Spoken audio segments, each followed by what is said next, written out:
હવે સમાચારોમાં આગળ આ તરફ વાત કરીએ આપણે બનાસકાંઠાની તો બનાસકાંઠા જિલ્લામાં આવનારા 26 ફેબ્રુઆરીથી HFC અને SSCની બોર્ડ પરીક્ષાઓનું આયોજન કરવામાં આવ્યું છે। જિલ્લાભરમાં કુલ 212 જેટલા HSC અને SSC પરીક્ષા કેન્દ્રો નિર્ધારિત કરવામાં આવ્યા છે, ત્યારે તમામ કેન્દ્રો પર પોલીસ દ્વારા કડક બંદોબસ્ત ગોઠવવામાં આવ્યો છે અને જેથી પરીક્ષા શાંતિપૂર્ણ અને પારદર્શક રીતે યોજાઈ શકે। દરેક પરીક્ષા કેન્દ્ર પર પુરુષ અને મહિલા પોલીસ કર્મચારીઓ સાથે હોમગાર્ડની નિમણૂક કરવામાં આવશે।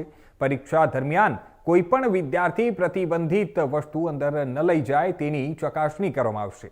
સમગ્ર બંદોબસ્ત માટે જિલ્લાભરમાંથી 450થી વધુ પોલીસ કર્મચારીઓ ફરજ પર મૂકવામાં આવશે। આ વિદ્યાર્થીઓ સમયસર પરીક્ષા કેન્દ્ર પર પહોંચી શકે તે માટે ટ્રાફિક વ્યવસ્થા પણ ખાસ ગોઠવવામાં આવી છે।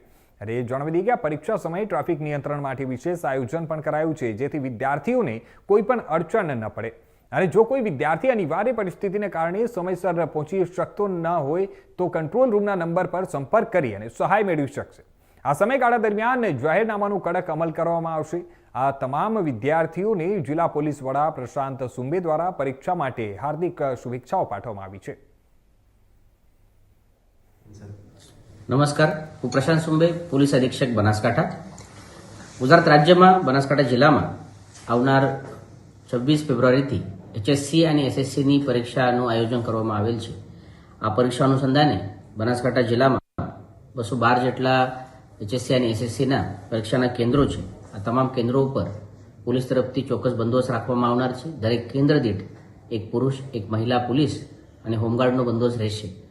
આ તમામ જે પોલીસ છે તેઓ પાસે HMD રહેશે અને જે આવનાર વિદ્યાર્થી છે તે કોઈ બી પ્રકારની ઇલેક્ટ્રોનિક વસ્તુ અંદર લઈ ન જાય તે માટે આ ચકાસણી થશે। આ બંદોબસ્તમાં બનાસકાંઠા જિલ્લામાંથી 450થી વધુ પોલીસ કર્મચારી બંદોબસ્તમાં પોલીસ અધિકારી અને કર્મચારી ફાળવવામાં આવનાર છે। જે વિદ્યાર્થી છે તે સારી રીતે પોતાના પરીક્ષા કેન્દ્ર ઉપર પહોંચે, તેઓને કોઈ ટ્રાફિકની પરિસ્થિતિનો સામનો ના કરવા પડે આ માટે અલગથી આયોજન પણ કરવામાં આવેલ છે અને સારી રીતે ટ્રાફિક નિયમન કરીને ખાસ કરીને જે સમય એક્ઝામનો હશે, પરીક્ષાનો હશે તે સમયે વિદ્યાર્થી સમયસર પરીક્ષા કેન્દ્ર ઉપર પહોંચી જાય તે માટે વ્યવસ્થા કરવામાં આવેલ છે।